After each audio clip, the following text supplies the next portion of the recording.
Le titre du topo, c'était PKPD en réanimation, quel top modèle.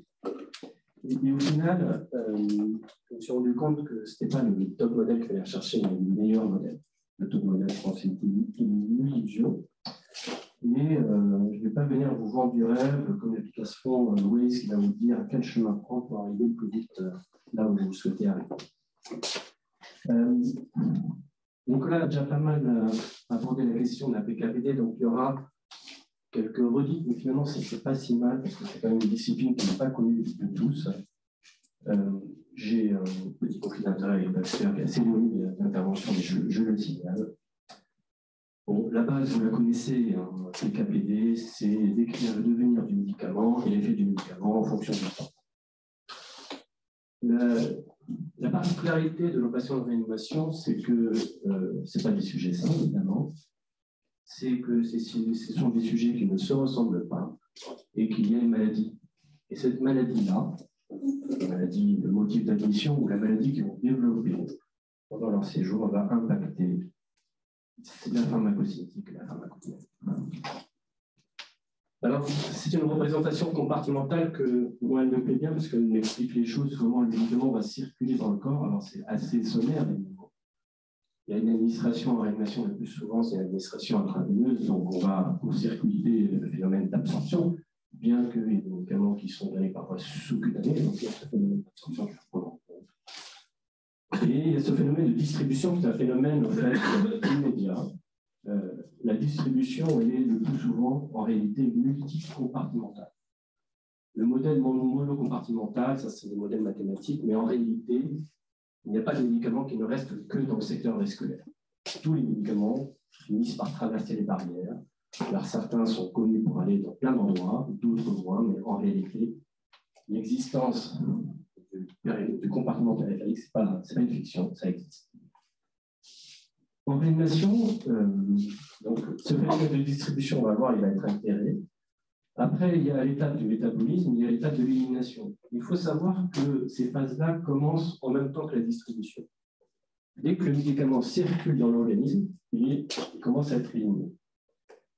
Et ce phénomène de clairance, donc ce sont les organes d'élimination que vous connaissez, essentiellement le rein, le foie, d'autres voies d'élimination. Et pour certains patients de réanimation qui ont des techniques de soutien, de support extracorporel, que ce soit l'opération extra-rénale continue ou l'ECMO, eh bien, on va rajouter un volume de distribution artificielle supplémentaire qu'on peut contrôler, qu'on peut connaître, parce qu'on connaît la propriété, le volume mort de ces circuits, mais aussi d'autres phénomènes difficiles à modéliser ou anticiper, qui seront des phénomènes de clairance par l'hémodialyse ou d'absorption, d'élimination du médicament, notamment dans les circuits d'ECMO. Alors ici, ce qui est représenté donc une courbe assez classique d'un bolus, il y a la distribution, le pic puis l'élimination, et toute concentration est associée à un effet. Et l'effet d'un médicament, en fait, est décrit le plus souvent par ce qu'on appelle une relation E-max. Le max veut dire qu'à un certain niveau de concentration, il n'y a pas plus d'effet. On atteint l'effet maximal. C'est la saturation, par exemple, dans les médicaments qui agissent sur les récepteurs tels que les vasopresseurs, par exemple. Et il y a ce qu'on appelle la puissance de la drogue, qui est schématisée par le C50, c'est-à-dire que la concentration à laquelle la moitié, 50% de l'effet maximal est atteint. Alors, nos patients de réanimation sont des patients qui sont vulnérables, évidemment. On ne peut pas les considérer comme d'autres patients de service de médecine standard ou de sujets sains. Donc, il y a un intérêt, un enjeu à être dans la cible thérapeutique, c'est-à-dire entre le seuil minimal d'efficacité et le seuil maximal de toxicité. Le deuxième enjeu, c'est que moi, je veux que tous mes patients de réanimation soient bien exposés. C'est ça le problème de la posologie unique en réanimation. C'est que sur 100 patients, vous allez peut-être en avoir 50 qui vont être bien exposés, très bien, mais peut-être qu'il y en a 10 ou 20 qui seront mal exposés. C'est cela qui pose problème, et c'est cela pour lesquels les modèles peuvent apporter un réel bénéfice. Alors, il y a déjà eu une preuve de concept, c'est-à-dire la bonne dose pour le bon effet, et cette étude, je trouve remarquable des années 90 sur l'utilisation de la théophiline, qui nous a marqué, pour ceux qui qu'ils ont déjà utilisé pour le traitement des asthmes aigus très très graves, le fameux intervalle thérapeutique 10-20 mg, vient de cette étude-là qui a été réalisée par Nicole Ford, qui a montré qu'en fait, après une certaine concentration, ça ne sert à rien de monter parce que l'efficacité était atteinte, l'efficacité maximale. En revanche, au-delà d'une certaine concentration, la toxicité était observée.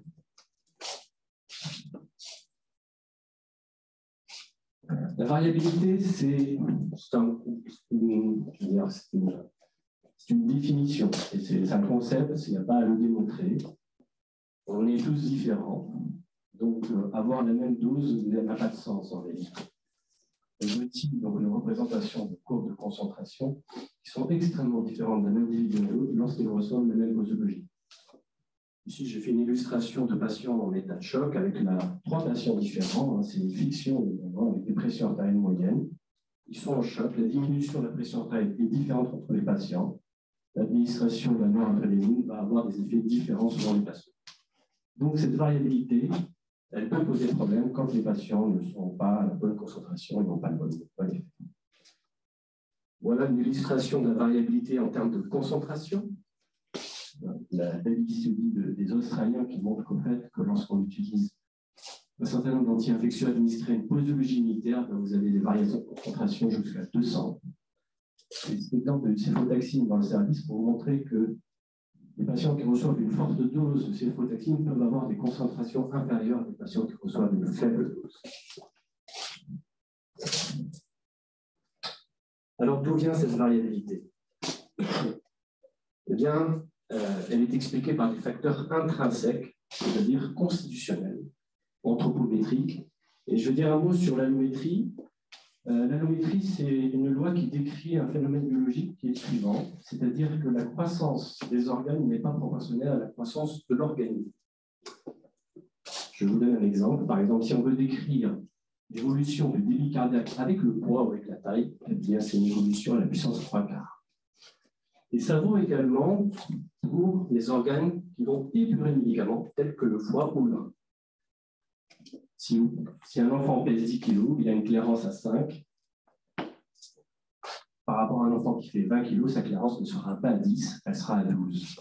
C'est-à-dire que le rein va grossir plus que le corps. Et voici une représentation en fait, de cette théorie d'allométrie. Ici, vous avez l'évolution de la clairance par rapport au poids. Et vous voyez que si on utilise une normalisation de la clairance par le poids, c'est une relation linéaire, alors que la relation allométrique, c'est une relation à la puissance 3/4. Eh bien, on voit pour les patients de plus de 70 kg ici, lorsqu'on rapporte la clairance sur le poids, la clairance est inférieure. Ce qui est représenté ici par cette courbe-là, pour les patients de moins de 70 kg. Ce qui veut dire que si on parle de la clairance des individus est différente et rapportée au poids de la puissance 75. Et ce qui veut dire que lorsqu'on prescrit un médicament, notamment dans la population pédiatrique en milligrammes par kilo, pour tous ceux qui pèsent moins de 70 kg, eh bien, la clairance sera plus élevée et la concentration sera plus basse.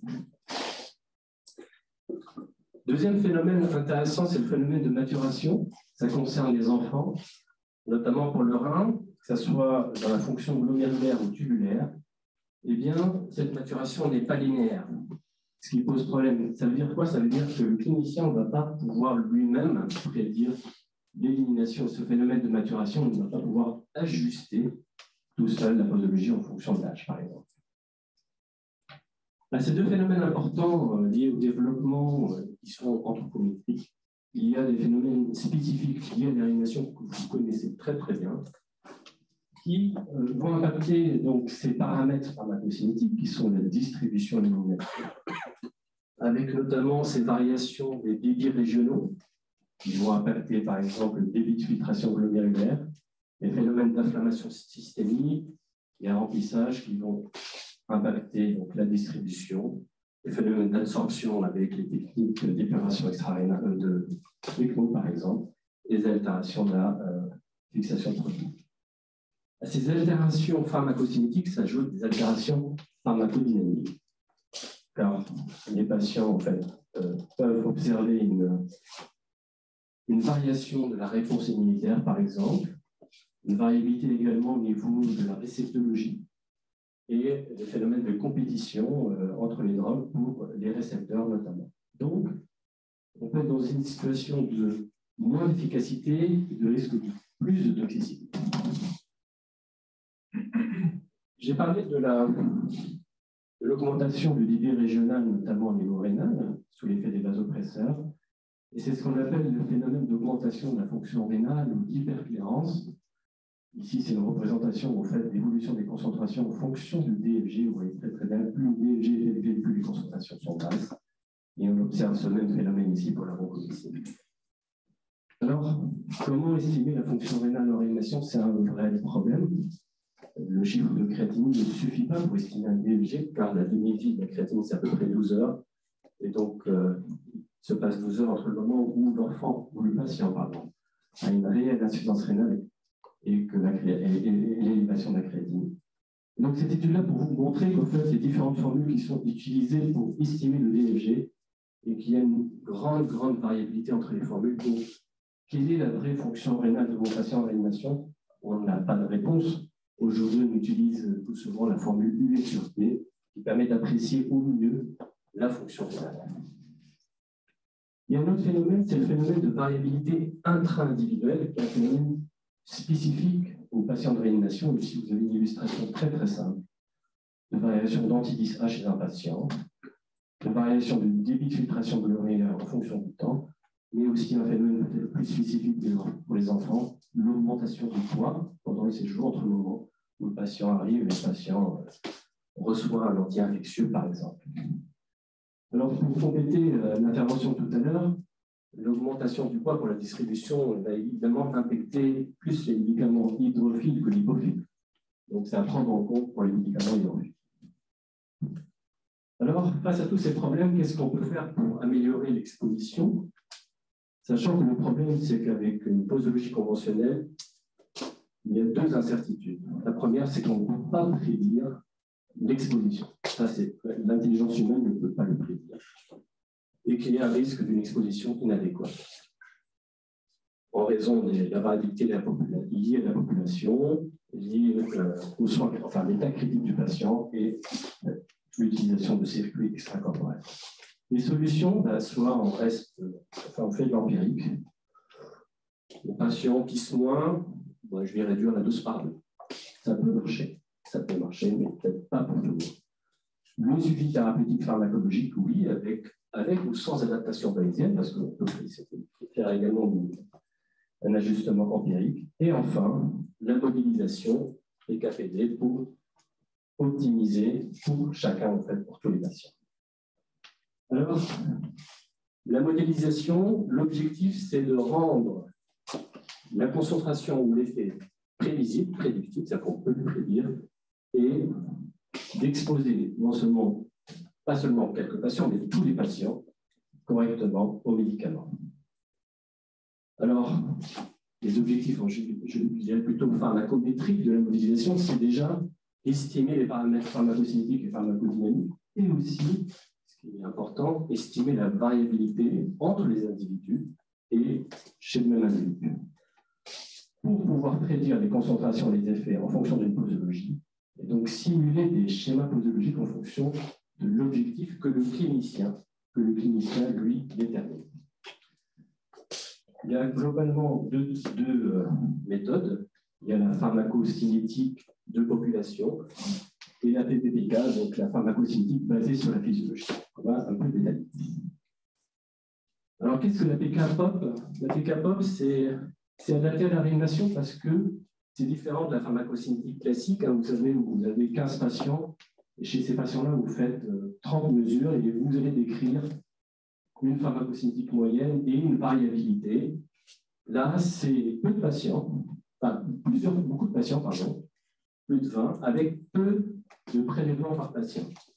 Et ces prélèvements-là, c'est des prélèvements qui sont étalés dans le temps, qui va nous permettre de faire un nuage de points et de construire notre modèle avec deux parties, un modèle de structure qui va estimer les effets fixes, c'est-à-dire la clairance, la distribution, selon une approche mono ou multicompartimental, et va déterminer l'ordre d'élimination. Ça, c'est l'effet, le modèle de structure.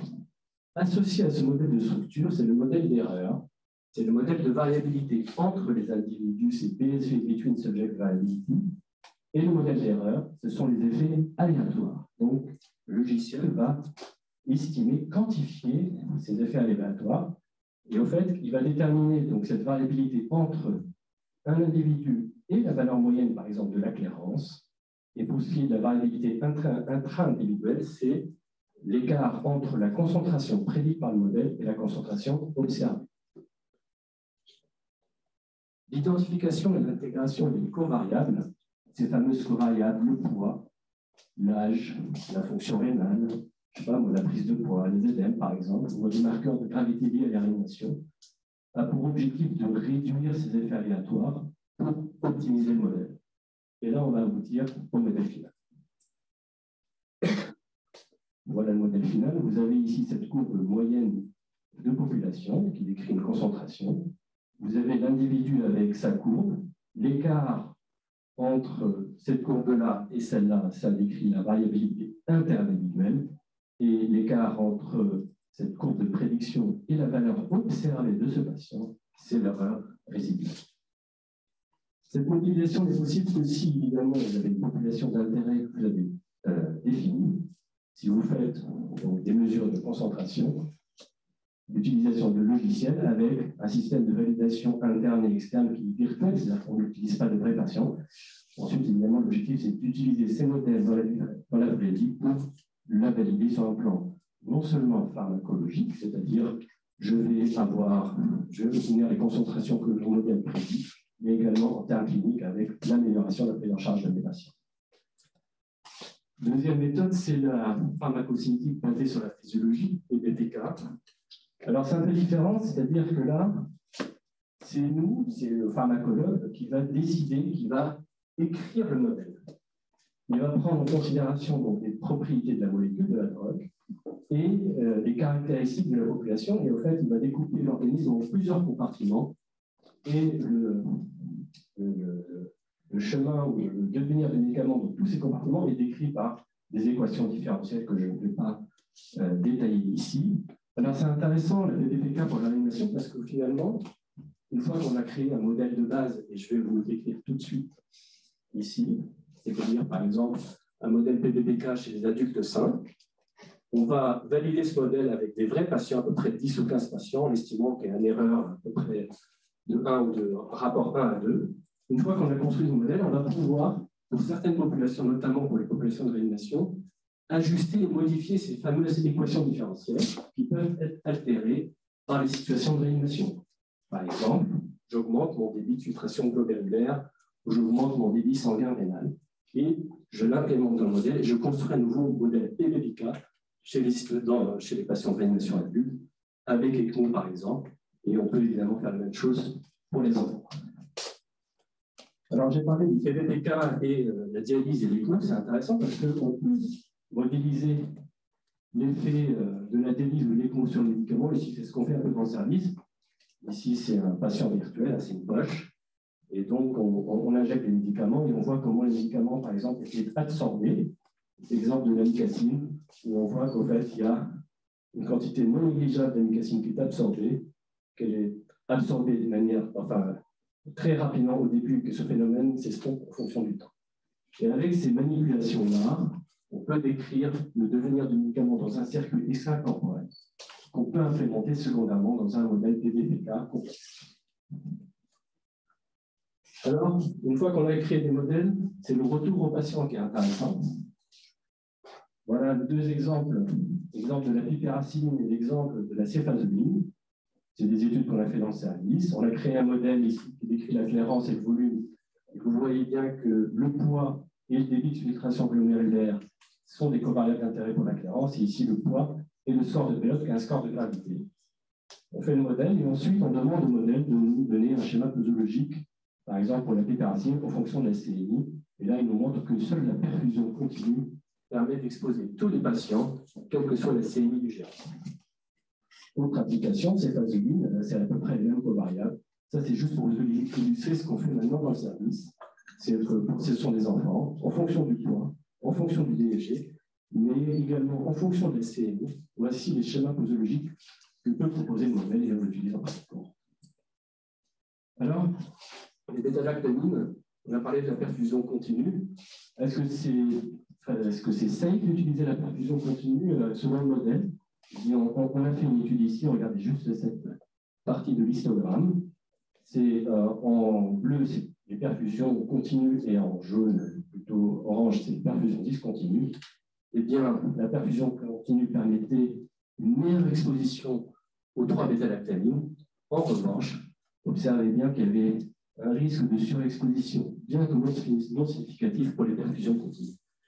Qu'est-ce que ça veut dire? Ça veut dire que lorsqu'on met en place une perfusion continue, eh bien, cette fameuse variabilité intra-individuelle peut intervenir à ce moment-là. Vous mettez un patient sous perf continue, vous ne mesurez pas forcément la fonction rénale tous les jours, eh bien, un risque d'accumulation si le DFG diminue de moitié, ce que vous ne voulez pas forcément sur le chiffre de créatinine, par exemple. Alors, TDM versus ce qu'on appelle le target concentration intervention, c'est l'adaptation bayésienne. Le TDM, c'est bien, mais ça fait appel un peu à l'intelligence humaine. Je récupère une concentration et j'adapte. Le TCI, c'est utiliser les modèles bayésiens que Nicolas a décrits tout à l'heure, donc je ne vais pas redécrire. Et là, il y a cet article qui est assez provoquant, qui montre que finalement, utiliser le TDM, c'est diminuer par exemple le TCI, par exemple, diminuer la néphrotoxicité de la vancomycine versus TDM. Un exemple d'étude sur une population de TDM versus TCI, ça c'est une étude que Romain Berthaud a fait dans le service.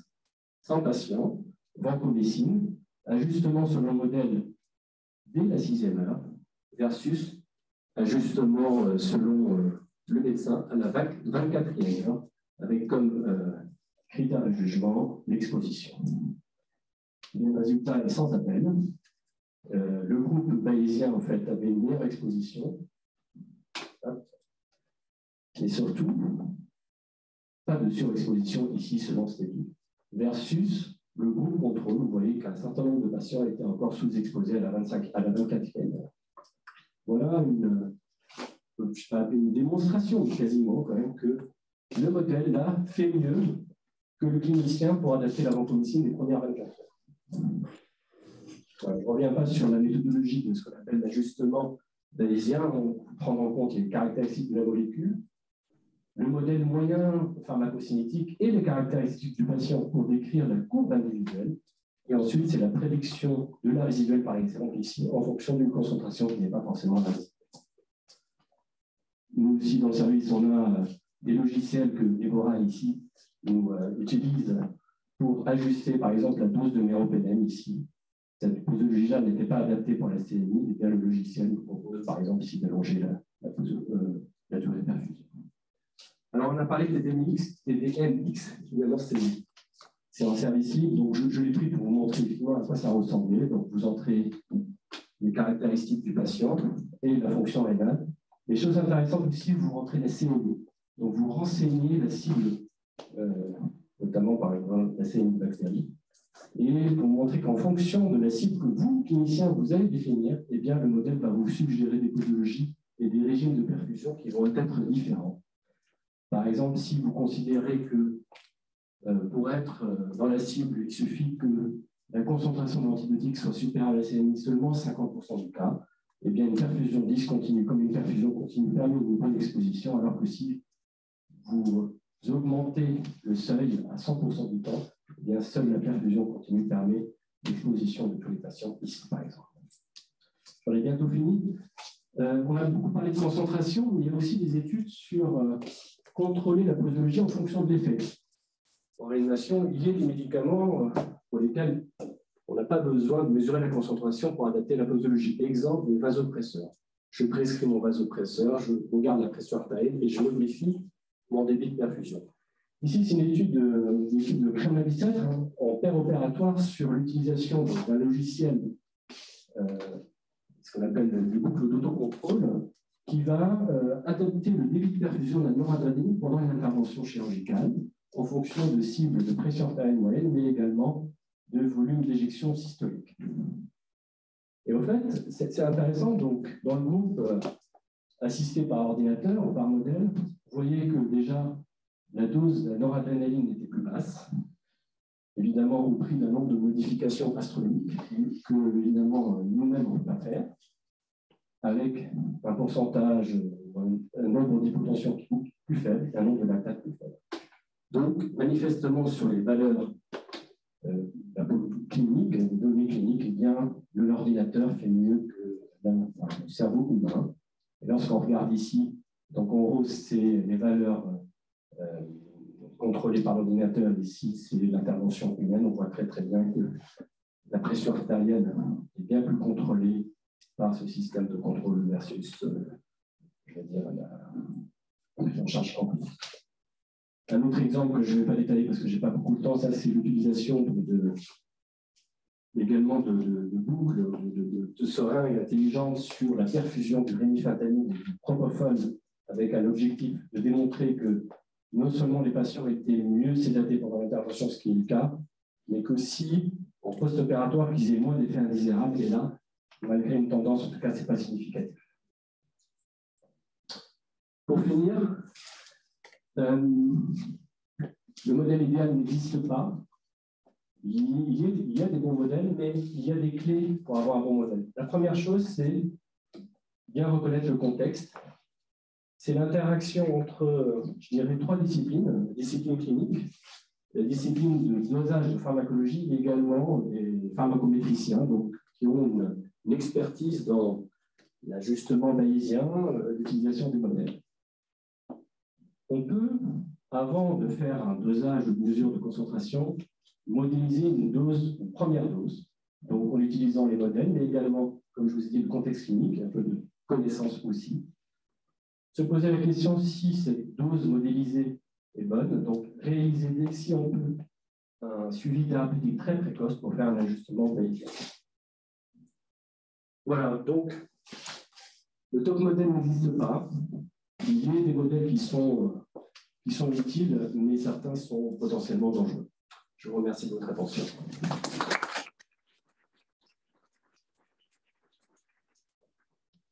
Merci beaucoup pour ce super topo. Est-ce qu'on a des questions? Sans micro, t'inquiète pas. Juste, on parlait tout à l'heure des transporteurs. Est-ce que tu penses que ça a un effet finalement, la maturation? Alors, les transporteurs et aussi les cytochromes qui sont tout à fait matures. Alors, je ne sais pas trop les âges, ils ne sont pas pédiatriques. En fait, il y a pas mal de choses qui ressortent, ne serait-ce qu'en métal, dans certaines études. Est-ce que tu penses que ça impacte ou pas? Oui, pour les cytochromes, c'est sûr, ça impacte. La maturation des cytochromes est très variable entre les cytochromes. Il y a une grande difficulté sur la maturation des cytochromes. Certains sont matures très tôt et d'autres tard. Donc, il existe. Et pour les systèmes, les transporteurs également, je vous ai montré cette histoire d'allométrie. Et en fait, même sur la consommation métabolique elle-même, elle croît avec l'âge et avec la taille. Donc, il y a une évolution de l'utilisation de l'énergie au sens large. On peut considérer que les transporteurs également fonctionnent avec l'énergie. Donc, il y a sans doute un niveau d'évolution en fonction du poids et de la taille pour ces transporteurs.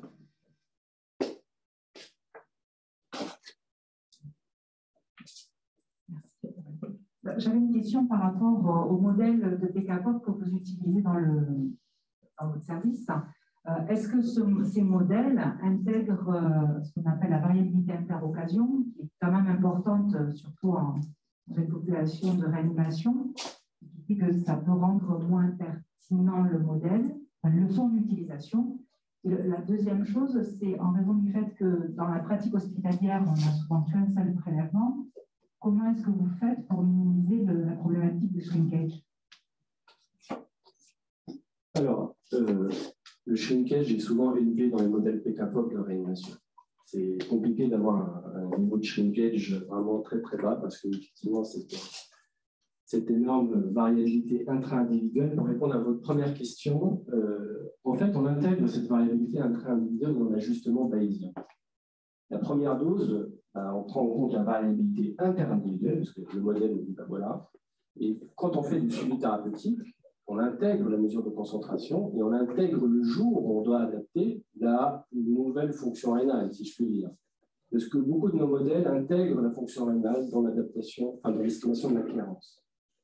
Donc, puisque la fonction rénale, le débit de filtration glomérulaire change tous les jours, lorsque nous, on envoie un prélèvement à nos collègues de pharmacologie, on renseigne la fonction rénale, et donc, quand eux nous font une adaptation bayésienne, en tout cas nous disent qu'il faut augmenter, ils prennent en compte la valeur de la créatine. Donc, il y a un aller-retour entre le service clinique et le service de pharmacologie pour bien vérifier que le chiffre de créatinine n'a pas évolué ou le DFG n'est pas évolué. Donc ça réduit la variabilité intra-individuelle, puisque cette variable, la valeur de cette variable se modifie au cours du temps. Ça répond à votre question? Pas tout à fait, parce qu'on sait que dans cette population, du jour au lendemain, il va y avoir justement de la variabilité sur cette fonction, et que si on prédit à partir de du DFG d'aujourd'hui, la prédiction ne sera pas suffisamment précise pour le lendemain ou le surlendemain. Alors, pour compléter, lorsqu'on reçoit une concentration, on prend en compte la fonction rénale du jour, puisqu'on mesure la fonction rénale tous les jours en réanimation. Oui, mais celle dans 24-48 heures aura... Ah bah oui, et ça, l'idée, c'est d'avoir un logiciel continu du patient, c'est-à-dire que tous les jours, vous pouvez modifier les paramètres du modèle, rentrer la valeur du DFG pour voir si la prédiction de la veille est toujours la même. Et si la prédiction n'est pas la même, vous pouvez considérer de continuer la même posologie, pas de problème.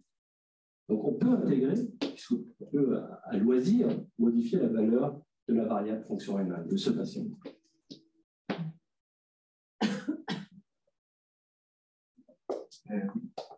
J'avais une question sur le choix de la population pour la construction du modèle.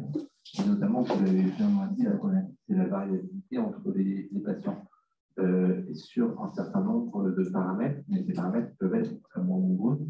Et donc, quand on fait un choix de population, il y a le choix aussi des paramètres qu'on retient. Donc, souvent, ça va être la fonction rénale, le poids, mais finalement, il y en a peut-être d'autres qu'on ne connaît pas qui sont dedans. Et quand on regarde les études, des fois, les modèles, c'est 15 patients sur du polytro, et comment ça, c'est extrapolable pour un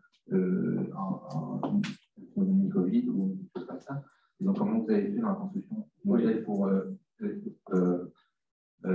surmonter ça? Et ma deuxième question, c'est après, dans vos modèles, quel taux de prédiction, quel est le pourcentage de la marge d'erreur dans la prédiction que vous avez quand vous faites des validations externes? Qu'est-ce que vous visez et qu'est-ce que vous avez? Donc, merci pour cette très bonne question. C'est le paradoxe de la modélisation en réanimation. Le patient de réanimation n'est pas modélisable en réalité, du fait de cette énorme variabilité inter- et intra-individuelle. Donc, il n'y a pas de modèle idéal. En revanche, il y a tellement d'incertitudes que le modèle peut aider.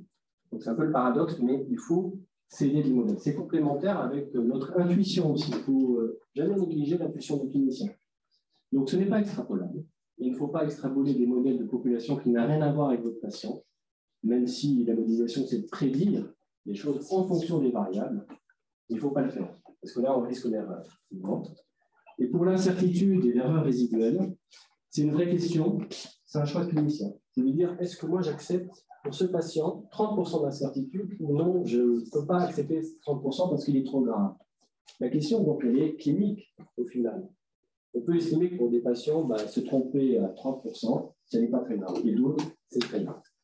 Donc, ce que je veux dire par là, finalement, le message, c'est qu'on peut utiliser les modèles, mais il faut savoir les utiliser. Et surtout, laisser la place à notre intelligence à nous, c'est complémentaire. Et le patient change tout le temps, donc il faut reconsidérer ce que vous avez décidé, la veille ou la campagne. Merci beaucoup. Il n'y a pas besoin de modèle pour savoir.